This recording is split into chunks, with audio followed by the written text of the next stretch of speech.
اس عبادت میں نماز پڑھنا بھی شامل ہے، اور کسی کو ٹھوکر نہ لگ جائے تو پتھر بھی راستے سے ہٹانا بھی شامل ہے، اور کتا مر رہا ہو تو اس کو پانی پلا کے زندہ رکھنا بھی شامل ہے. یہ بھی عبادت ہے، یہ عمل ہے.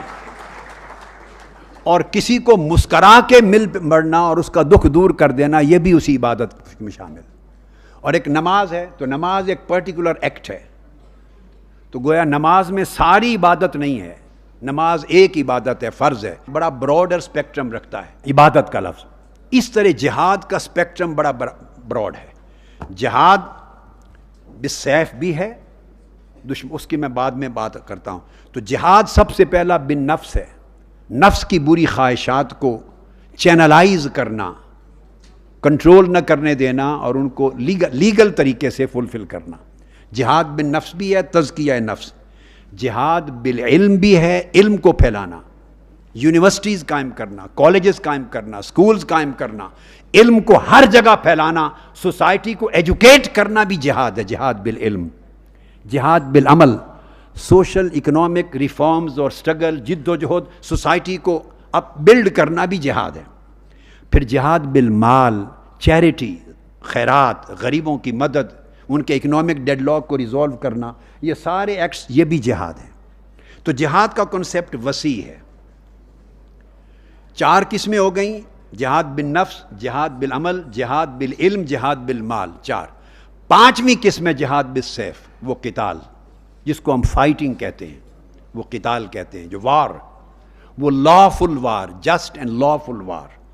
اس 5ویں قسم کی پھر شرائط ہیں. وہ شرائط کیا ہیں؟ یہ بڑا امپورٹنٹ ہے.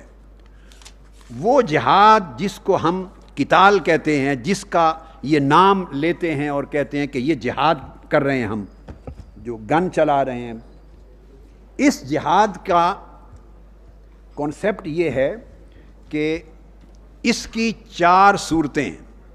قتال جس کو کہہ رہے ہیں ہم قتال، اس کی جو صورتیں ہیں جو بیان کی گئی ہیں، وہ اللہ رب العزت نے ان کی صورتیں بنائیں.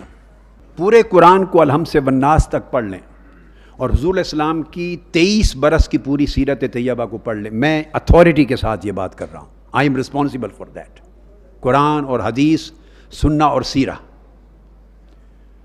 4 شکلیں ہیں کل اس جہاد بالقتال کی، جہاد بالسیف کی، جو قرآن بیان کرتا ہے. اگر کسی کا دین و مذہب قرآن اور سنت رسول سے نکلا ہے تو اس کو ان کا پابند ہونا ہے. اگر اس کا مذہب اور آئیڈیالوجی قرآن اور سنت رسول سے خارج ہے، پھر وہ ذمہ دار ہے، وہ پھر خود کو مسلمان نہ کہے اور اس کو جہاد نہ کہے، اسلامک آئیڈیالوجی نہ کہے. پہلی جنگ ہے ڈیفینسو وار. دشمن آپ پر حملہ کر دے، آپ کو رائٹ آف ڈیفینس ہے. اس کو UN بھی مانتا ہے، انٹرنیشنل لاء مانتا ہے. غزوہ احد ڈیفینسو وار تھی. آپ کے اوپر حملہ کرنے کے لیے افواج پہنچی تو شہر مدینہ کے بارڈر پہ ڈیفینسو وار لڑی. دوسری قسم ہے، وہ بھی ڈیفینسو وار کی ہے مگر پریمپٹیو ڈیفینس کی وار ہے، پریمپٹیو ڈیفینس کی وار. غزوہ بدر، غزوہ خیبر، غزوہ حنین اور غزوہ تبوک، یہ 4 جنگیں اس کیٹیگری میں آتی ہیں. وہ کیا ہیں کہ دشمن آپ پر حملے کی تیاری مکمل کر چکا ہے، دشمن اٹیک کرنے والا، فوجیں جمع ہو چکی ہیں، آپ کو کنفرم ہو گیا، کوئی شک اور شبہ ہی نہیں رہا. enemy is about to attack you، وہ کرنے والا ہے. تو آپ سوچتے ہیں کہ اپنے ملک کی بارڈرز کے اندر رہ کر ڈیفینس کریں، وہ پہلے ہو گیا، یا باہر نکل کر دشمن کی لینڈ کے قریب جا کے ڈیفینس کریں، اپنا پریمپٹ کریں تاکہ اسے حملہ کرنے کا موقع نہ ملے. یہ ڈیفینس کی ایک وار ہے جو پریمپٹیو ڈیفینس ہے. یہ 4 جنگیں بدر، خیبر، حنین اور تبوک اس کیٹیگری میں ہوئی. اس کی پوری تیاری کے بعد آپ نے اس کو روکا.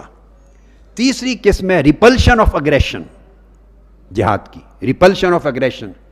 وائلنس ہو رہا ہے وہاں کے کمزور شہریوں پر، مسلمانوں پر، وہ قریب ہیں آپ کے ساتھ، حدیں ان کی ملتی ہیں، آپ کے اوپر لائبلٹی ہے، ظلم ہو رہا ہے، ہیومن رائٹس ابیوز ہو رہے ہیں، دہشت گردی ہو رہی ہے، قتل و غارت گری ہو رہی ہے، ان کو کوئی حفاظت دینے والا نہیں، وہ چیخ رہے ہیں، پکار رہے ہیں. اس کو انٹرنیشنل لاء ویلڈ قرار دیتا ہے. اور یہ جنگیں کئی اسی نام پر ہوئیں. ڈیپینڈ کرتا ہے کہ آپ یوز کرتے ہیں صحیح یا مس یوز. تو یہ جو ریپلشن آف ایگریشن میں ہے یہ جنگیں ہیں، اور یہ جنگیں آقا علیہ السلام نے کئی مرتبہ ان جنگوں میں انوالو ہوئے، اور اکثر جنگ کی نوبت نہیں آئی، پیس ٹریٹی ہو گئے. تو اس میں دمرہ کے لوگوں کے ساتھ یہ جنگ ہوئی، پیس ٹریٹی ہو گیا.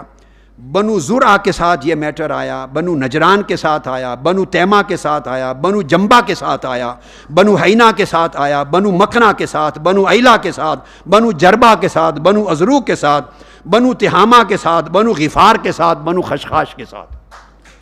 یہ میں نے اس لیے نام گنے کہ یہ پاکستان میں کسی کو بتایا ہی نہیں جاتا، پتہ ہی نہیں ہے ان چیزوں کا، نہ پڑھایا جاتا ہے.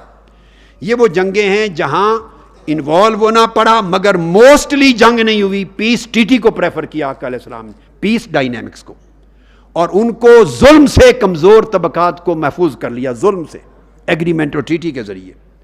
اور چوتھی قسم ہے breach of treaty of peace.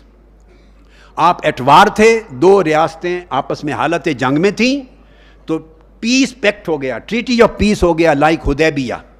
تو 10 ایئرز کا پیکٹ تھا، نو وار پیکٹ فار 10 ایئرز حدیبیہ کا. مکہ کی ریاست نے خود اس ٹریٹی آف پیس کو توڑا. جب توڑ دیا تو ریسٹور ہو گئی آپ کی اوریجنل سٹیٹ آف وار. جب ریسٹور ہو گئی تو آپ کے خلاف جب وہ ایکٹ کریں گے تو آپ کو اجازت ہے، تب فتح مکہ ہوا. اگر وہ نہ توڑتے مکہ والے تو حضور علیہ الصلوۃ والسلام نے 10 ایئرز کا ٹریٹی آف پیس کر لیا تھا، سائن کر دیے تھے. یہ چوتھی صورت ہے. اب میں پوچھتا ہوں دہشت گردوں سے، اور دہشت گردوں کے ہمدردوں سے، اور دہشت گردی کی حوصلہ افزائی کرنے والوں سے، اور ہر روز ٹی وی چینل پہ بیٹھ کر کہنے والوں سے کہ دہشت گردی کی جنگ کسی اور کی جنگ ہے، اور ان کے سمپتھائزر سے اور ان کو آئیڈیالوجی سپورٹ کرنے والوں سے پوچھتا ہوں، مجھے بتائیں یہ کل قرآن اور سیرت نبوی کا خلاصہ ہے. دہشت گرد کون سا جہاد کر رہے ہیں، کس کیٹیگری میں آتا ہے؟ جواب دیں.